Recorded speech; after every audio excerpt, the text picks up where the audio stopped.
The pre-sale for badges to the Rose City Comic Con is underway. It's coming to the Oregon Convention Center September 6th through 8th, and this year's lineup is stacked. Hayden Christensen, aka Anakin Skywalker, will be there, so will Rosario Dawson from movies like Death Proof, Sin City, and Men in Black 2, and Simon Pegg from Shaun of the Dead and Hot Fuzz. Freaking Simon Pegg! Plus a ton of cast members from your favorite shows and movies, along with your favorite comic book artists, authors, and so much more. Go buy your badges now at rosecitycomiccon.com.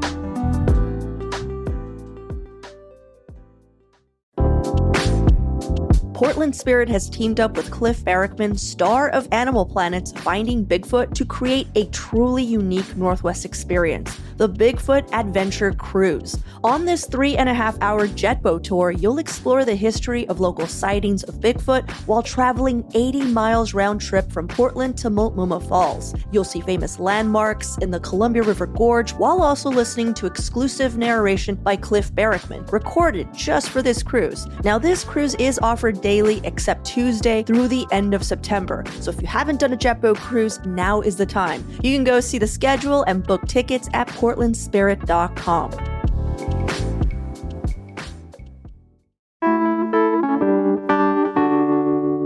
Bigfoot, Sasquatch, Yeti. This hairy human-like creature has many names and has been spotted all over the world, but in the Pacific Northwest, it's pretty much our unofficial mascot. And Cliff Barackman has made it his life mission to legitimize the existence of what most consider a mythical creature. He's been collecting samples and witness accounts since 1994, and for 9 years, he starred on the popular Animal Planet television show Finding Bigfoot. Now, Cliff presides over the North American Bigfoot Center, a museum and research outpost for all things Bigfoot. It's also the largest public collection of Bigfoot evidence in the Pacific Northwest, and he thinks he has more than enough to convince any skeptic that these creatures do indeed exist. So today on CityCast Portland, Cliff is going to be sharing some of his findings with us, and we want to hear what you think after listening to this episode. Is Bigfoot real? It's Thursday, August 15th. I'm Claudia Meza, and this is what Portland's talking about.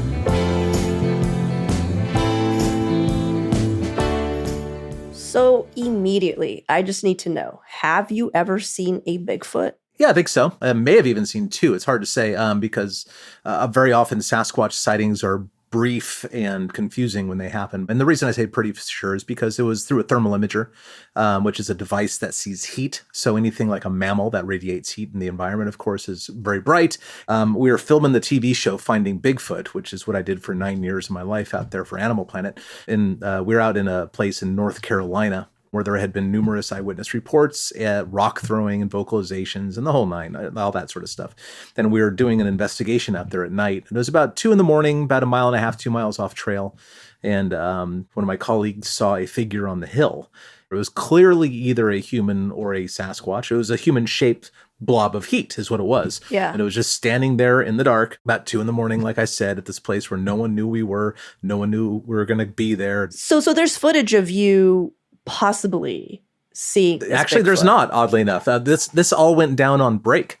It turns out, it was our very first night investigation. The production was there; they're frustrated at us, and we Bigfooters were frustrated at the production because TV is a difficult thing to make in Bigfoot land because you want it totally dark, you want it totally quiet, but yet these producers from LA and stuff, they're talking back and forth one another, kind of blowing the cover, and of course it's television, so literally without light, there is no TV show. So so it was a very frustrating experience. There was a lot of growing pains that first season of the show, but in this particular case, the cameras were down. And then isn't that the way it always is, though, Cliff? Like, yes.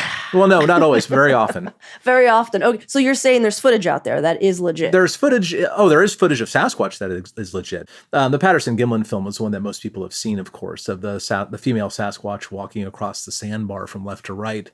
That was filmed back in 1967. That's the Patterson-Gimlin film, named after Roger Patterson and Bob Gimlin, who were both on the scene at the time. And despite just being put under the most intense skeptical microscopes for the last, 50 some odd years, Those who study the film the hardest generally walk away saying, "Oh my God, it's real," because the technology didn't exist at that time, and it could not be a person in the suit because nobody fits a suit like that. Those are non-human proportions. And then, of course, you get into the footprint evidence and stuff left behind by that animal. It's totally congruent with the other footprint evidence that is gathered up to this day. Which is very different than a human footprint. So. Right. But what's the closest sighting from Portland? From Portland? Yeah. There's older reports from Forest Park. There's Really? there's stuff in Camas. There's stuff right outside of Troutdale. Verified or just, rumors? What's verified mean to you? Well, that you believe it, Cliff, because this is your life, I don't see any reason why they wouldn't be there. About every year or two, we get reports off of Pumpkin Ridge over there outside of, just what is that? It's like northeast of Forest Park, and it's an unbroken green belt. It's not, mind stretching that a Sasquatch or any other wild animal would wander into the outskirts of Forest Park, I think. There's stuff outside of Scappoose on a regular basis. Rainier has a ton of stuff. In fact, the mayor of Rainier is one of our museum members, which is kind of cool. He's interested in the subject. That's really interesting. Sasquatches are not remarkable animals. I think I want to make that clear. These are not some sort of supernatural, paranormal, obscure, weird mythological being. They are a perfectly normal mammal that lives here in North America. And any place that you can find other animals like mountain lions or bears or elk or deer, you could potentially find Sasquatches. The only difference is that they are very, very rare, and no one has shot and killed one yet and described it in a scientific academic journal. That's the only difference. I've heard that there have been water department people that told you that they've seen Sasquatch activity at Bull Run. Is that true? That is true. That is absolutely 100% true. And in fact, there's a couple other stories about the water department here at Portland, about Sasquatches as well. I had a retired waterworks guy email me saying Bull Run. I think the subject heading was Bull Run, Sasquatch Preserve. And he just kind of commented, said, yeah, there's this old pioneer orchard. That's where we see the Sasquatches every year. And a lot of us know about it, essentially. Yeah. Well, Bigfoot is a very, Pacific Northwest icon, but reading through the research that was brought to me about your work, there have been sightings outside our area. Like, what are some other hotspots in the world? Oh, see, hotspots are a little interesting to think about because any hotspot is basically where a Sasquatch or a group of them might be living. And number one amongst them all is that there has to be a local researcher willing to put boots on the ground and talk to these witnesses and go out and look for tracks and doing all that sort of stuff. But having said that, some of the hot spots nowadays where some of the best investigators live is locally here in Oregon, of course. There's Washington, but outside the Pacific Northwest, you're looking at Kentucky. You're looking at Ohio. You're looking at some places in Florida. Georgia has a group of excellent researchers there collecting reports and disseminating them.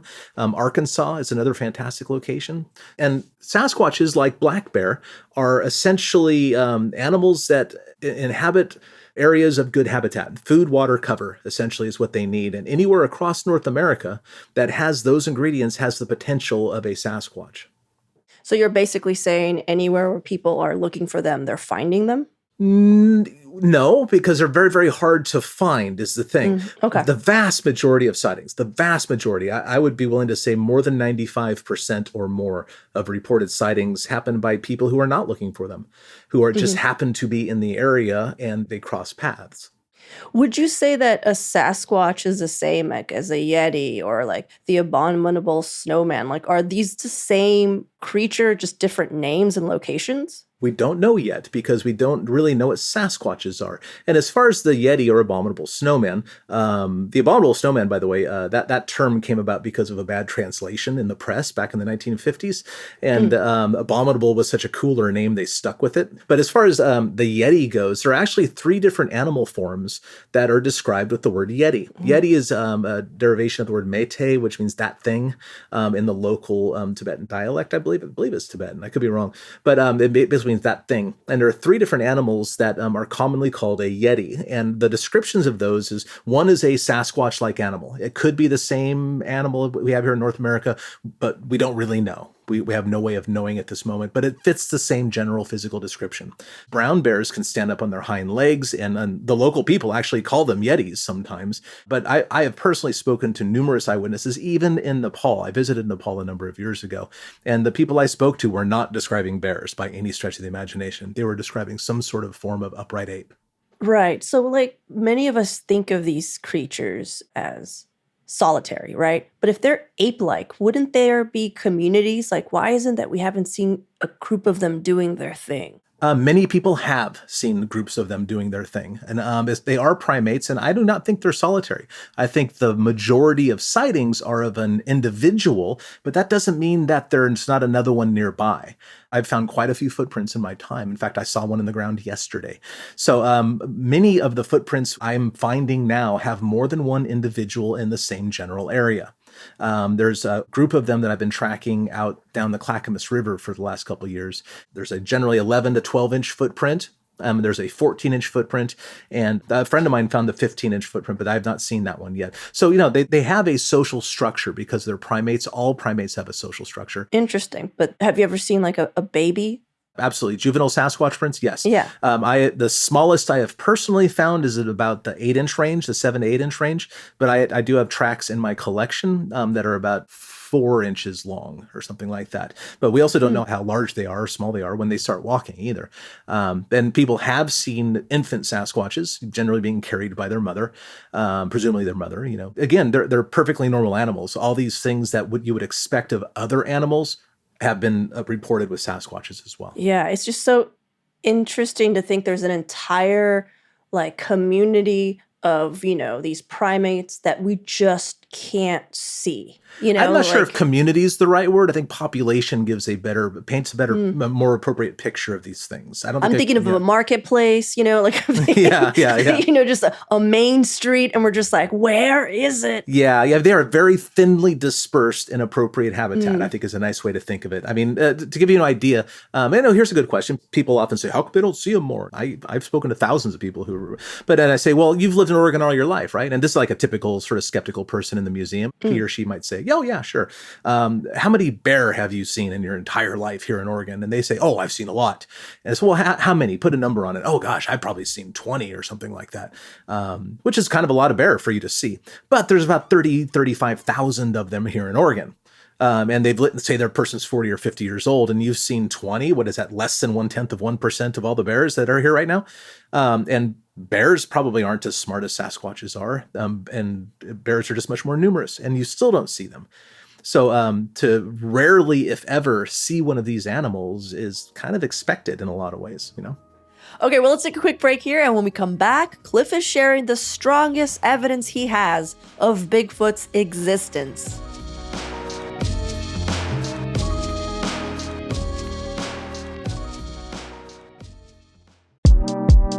If you're a home DIYer like me, you might have some leftover paint gathering dust in your basement. But I'm happy to share that Paint Care has 3 simple rules for painting smarter, reducing waste, and helping you get back some of that much-needed storage space. First, buy the right amount of paint for the job. Paint Care has 6 questions to ask yourself when buying paint that can help ensure you have enough while minimizing waste. Second, you use up what's left. Before you break out the paintbrush and tape, see if you have any leftover paint that can save you a trip to the store. Paint Care's website also offers helpful tips for storing paint properly so it lasts for years. And third, if you still have paint, stain, or varnish left over, Paint Care makes it easy to recycle it with convenient drop-off locations as close as your local hardware store. And you can go learn more at paintcare.org/3simplerules. This podcast brought to you by Ring. With Ring cameras, you can check on your pets to catch them in the act. Izzy, drop that. Or just keep them company. Aw, I'll be home soon. Make sure they're okay while you're away with Ring. Learn more at ring.com/pets. So you mentioned that you used to co-host a series on Animal Planet, Finding Bigfoot. Yes. And which went on for 9 seasons. Pretty popular program. I saw a few clips on YouTube. You've dedicated a big chunk of your life to this research. The show was just a little blip of your life. You continued searching after it as well. Let's talk about the evidence you've gathered so far. Okay. So we have recordings. What else have you gathered that you're just like, look, this is irrefutable? Well, sure. There's recordings of animals that have defied recognition by audio experts here in North America that seem to be primate. Okay, so that's part of it. I like to think chronologically about these things. Let's go to the native people, the indigenous population. Every indigenous tribe in North America has stories of giant hair-covered people that live, outside in the wilderness there, where they Right. also lived, pre-white contact. Without exception, every tribe. And many of the stories that go along with these indigenous traditions indicate ape behavior, much of which was not even known ape behavior until Jane Goodall and Diane Fossey did their excellent work in the 1960s and 1970s. Things like throwing rocks, things like whistling, that sort of stuff, pan-hooting and all that jazz. But yet there they are in pre-white contact oral tradition handed down for generations and thousands of years of native culture, and it's right there. Maybe not nowadays universally accept them as being real animals, but every native culture has stories of these sort of things, even the kind of cultures you wouldn't expect, like the desert people, the Apaches. I hung out with a bunch of Apache folks when I was in Arizona, and they said, oh yeah, we don't really talk about it so much, but yeah, grandma always said, don't go clacking rocks outside the house because, tall man will get you and all that sort of stuff. They all have that. And then, of course, you get into the modern day where we can actually gather other kinds of evidence, physical evidence. There are films of these things that cannot be reproduced by people in suits. The footprint evidence, I think, is astonishingly congruent because people look at a Sasquatch foot and they say, oh, that's just a big human foot. And actually, it's not at all. It's not in the slightest, it turns out, because Sasquatch feet have been redesigned, biomechanically redesigned to carry a mass of their size. And that's not something that a hoaxer is likely to do, know about metatarsals and the elongation of the heel segment and what that does as far as leverage goes.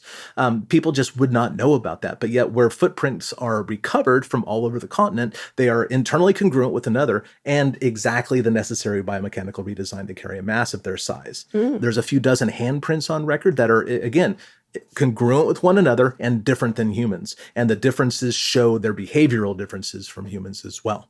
We're working on DNA at the moment, which is really nice because technology is finally catching up a little bit to the Bigfoot. There's something called eDNA. In fact, I'm working with North Carolina University. I literally had a phone call this morning with them. We're working on trying to get some eDNA out of footprints, but the technology isn't quite there, but we may have gotten an interesting technique to extract some interesting information out of footprints. So yeah, we'll see, man. I think we're going to catch up to the Bigfoot through technology. Yeah. Well, we just talked about this evidence that you've gathered, but you've also been hoaxed, right? Like, what was the most frustrating hoax that you were just like, geez Louise, like, I just wasted all this time. Yeah. I don't view my time as wasted on hoaxes. One of the most famous hoaxes was the London footprints. In fact, we did an episode on finding Bigfoot with it. And at the time I thought it was real, but part of it is because of my squished schedule at the time and I didn't have enough time to spend with the body of data. But what happened over the next year or two after getting the London tracks, London's a small community down in Cottage Grove in that general area, and that's where the footprints were. And I went out and cast 72 footprints in a row.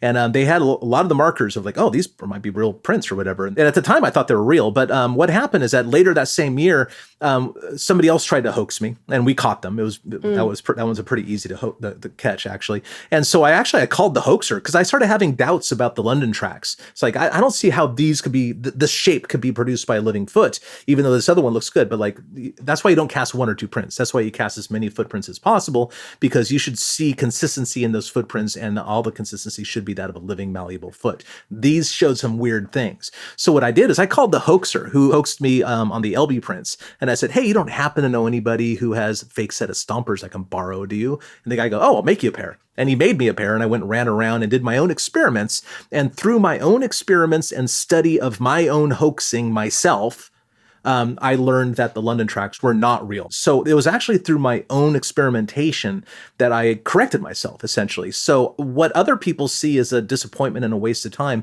I see as a wonderful learning opportunity that actually taught me more about living real Sasquatch feet than anything else I probably ever could have done. Mm-hmm. Aside from this eDNA that you've discussed, is there anything breaking that you'd like to share that you're just like, well, this is another avenue that's exciting that we've been working on? Well, no, not really breaking and exciting, because the real work here isn't an exciting thing. It's a long, slow process of gathering data and trying to make sense out of the various jigsaw puzzles that you pull out of the woods. I saw prints in the ground yesterday. There's always new stuff that's happening. Where'd you find prints? Down the Clackamas River. Oh, wow. Yeah. There's 2 or 3 research areas that I frequent. And in 2 of the areas in the last month and a half, we've located several footprints. We got 3 individuals. And see, what I was trying to get to is that the excitement isn't there because this is tedious work. This is long, tedious work of trying to put together a 3,000 piece puzzle, and that's not exciting, and that's not TV, and that's not all this other stuff, which the television really skews people's perception of this field. We're approaching this at my museum as a wildlife biologist would. We're tracking individuals over time. We're notating GPS coordinates. We are trying to piece together what these animals are doing in their regular life. And there's really no other way to study it but by walking the roads and trying to pull footprints every once in a while. So yeah. Do you ever worry that they're quietly going extinct? Yes and no. I don't think they are, because the extinction level for these kinds of animals would be very, very low. And there's no indication that the animals have a population that is that low. Of course, there's precious little information that it's not that low either. So it is a concern. At the same time, would discovery even benefit them? I think that's a legitimate question that we have to really take a good hard look at. Would it benefit them to protect them? Could the economy in certain places like the Pacific Northwest withstand the blow of a Sasquatch being here? Look what the spotted owl did, for example, in the 1990s. And it turns out all it really did is revolutionize logging and change the way we do logging. And I don't think that we're really doing anything to harm Sasquatches, except for paving. We pave the area, Sasquatches probably won't go there. There's not a lot we can do to really upset Sasquatches because they seem to be smart and adaptable enough to deal with most of the things we throw them. This is going to sound like such a dumb question, but you must have thought about this. Where do they sleep? Don't know. There's been very, very few reports of them sleeping. The only 2 I can think of. Somebody saw one down the Clackamas River, oddly enough, many years ago, probably the 80s or something like that. And it was sleeping kind of out in the open in a fetal position with its rear end in the air. I got that as a secondhand report, not a lot of information on that. I did speak to a gentleman on the Yakima reservation, a tribal member of the Yakima tribe, and he saw a Sasquatch. He actually came up on it. He came up over this rise, and 30 feet in front of him was a big, presumably male Sasquatch just sitting there, and it was sleeping. It was just sitting there on this ledge, sleeping upright. And the guy went "Oh, I know what that is," because again, Native people tend to know about these things. And he kind of slowly walked away and just didn't disturb it. So those are the only 2 reports I have of them sleeping at all. But I do have a couple other reports that I might shine light on that behavior. I spoke to one gentleman in Louisiana. He observed a Sasquatch. He was coming down, I think he was hunting with dogs or something. And he disturbed a Sasquatch that hopped out of a big hollow log and ran off. So maybe that's where they go. Who knows? In a log. Yeah, inside of a log or something, or but that's so narrow. Well, I mean, not if the tree's big. There's big old trees out there, right? Yeah, that's true. I guess in my head I always considered there's dens or caves or something, because where are they going? Yeah, I think that's part of the image we have of cavemen and all that sort of stuff. I think that's more of a myth than anything else. What would you say to someone listening right now who just refuses to believe in the existence of Bigfoot? I know it's not your job to convince them, but what would you say to someone who's just man, I don't know, man? Well, without an interest in the subject, there's not much to say, but if they're at all interested, I would suggest to read books. Stay away from TV, stay away from the internet, and read books written by scientists on the subject. Chief among them is Dr. Jeff Meldrum, a professional anatomist at Idaho State University. He's completely convinced they're real based on the evidence that he has personally observed and also analyzed himself. Dr. Krantz from Washington State University, Dr. Grover Krantz, who has passed away now, but he was one of the pioneers in this field, and he worked over at Pullman in Washington State University. He was the first anthropologist to really take this seriously and start publishing papers on it. I recommend, if you're skeptical at all, and please do be skeptical of everything you see and hear, including what I'm saying now. I invite skepticism because I know that these are real animals and the truth can always withstand the scrutiny. Read and inform yourself on the subject and talk to a few witnesses. They're not that hard to find. I find that if, when I lived in town or whatever in Portland, if I was out at a restaurant or a bar or whatever, I don't care what people think of me clearly, right? So I say, hey, have you ever seen a Sasquatch, or you know somebody who has? And it doesn't take long until you find a yes. It honestly doesn't. I found that through my kind of informal studies there, about 20% of the people that I spoke to had a story. Yeah. No, this next and final question, it's going to sound Ridiculous, but I am curious if you've thought of this, because I can't imagine that you haven't. Who do you think would win in a fight, Bigfoot or grizzly bear? I think most animals are too smart to fight, honestly, about that sort of thing, because they know that a severe laceration or a broken leg means death for either of them, you know? But grizzly bears, do charge and do fight. So I'm curious, like if Yeah, this is mostly territorial disputes and whatnot. Yeah, but I yeah. think, honestly, if such a matchup would ever happen, which I don't think it probably does, I would think that it would be a very, very close, even match, essentially, because grizzly bears are about the size of Sasquatches. A full-grown male Sasquatch stands 8 feet or more tall. They're probably weigh 1,200 pounds, maybe 1,300 pounds or more. It would be a very, very close match. Having said that, though, there are a small number of reports of bears being predated by Sasquatches. Bears seem to be on the menu as far as Sasquatches are concerned, which makes sense in a lot of ways because one of the most valuable food resources, especially in the Pacific Northwest, are salmon and other fish, very oily fish. Now, when the salmon aren't running, where is that resource? Where is that fat, that oil that these animals, and all animals need to survive? It's in the bears, actually. So in Oregon, there is a theory that Sasquatch eat black bears. There have been 1 or 2 sighting reports that could be credible that Sasquatches actually kill and eat bears if they're small enough to do so. Yes. I work with there's a witness up on the Kitsap Peninsula that she has been seeing Sasquatches on her property on and off for most of her life. And she says that, they're around for a couple months and then they go, or a couple weeks and they go away for a year or 2 and they're back again, that sort of thing. And she says, I can always tell when they're here because all the raccoons and possums go missing. Oh. Yeah, everything's on the menu if you're an omnivore the size of a Sasquatch. Yeah. Better watch your dogs then. Absolutely. Sasquatches have been known to kill and eat dogs, and cats. Oh, I don't like that one bit. Well, Cliff, I appreciate the time that you've given us. I know you're a busy guy. To be candid to our listeners, we've been trying to get you for months, and you're always on a hunt or, doing your research. So it's really nice that you took the time to talk to us, especially since these are really dumb questions. So thank you, Cliff. Oh, no, there are no dumb questions. There are no dumb questions. And although there are dumb questions, but you didn't ask any.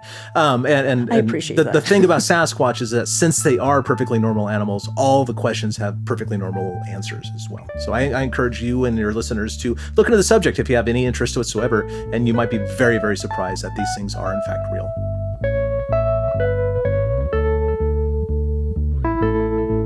And now for some events happening this week. Every Thursday on the show, we like to bring you a few recommendations to help you plan your weekend. Here's what we got. Tonight, there is a slow food Portland wine tasting fundraiser at L'Orto Nostrano. That's Nostrana's kitchen garden. There will be local wine and cheese pairings, and all the money is going to support the work of our local chapter of the international slow food movement that's cataloging and preserving regional ingredients and recipes. This weekend is also Leach Botanical's 40th anniversary. There will be activities all weekend long featuring art, music, tours, and more. And if you haven't checked out the Leach Botanical Garden, this is a great time to do so. It's really beautiful out there.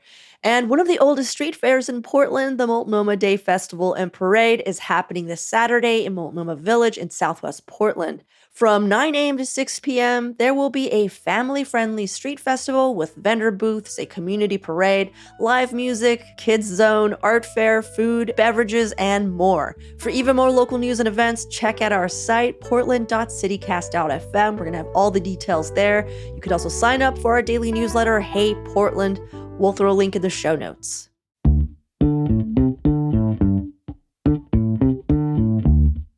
Well, that's all for today here on CityCast Portland. Thanks so much for listening. We'll be back tomorrow morning with more from around the city. Until then, see you at Slim's.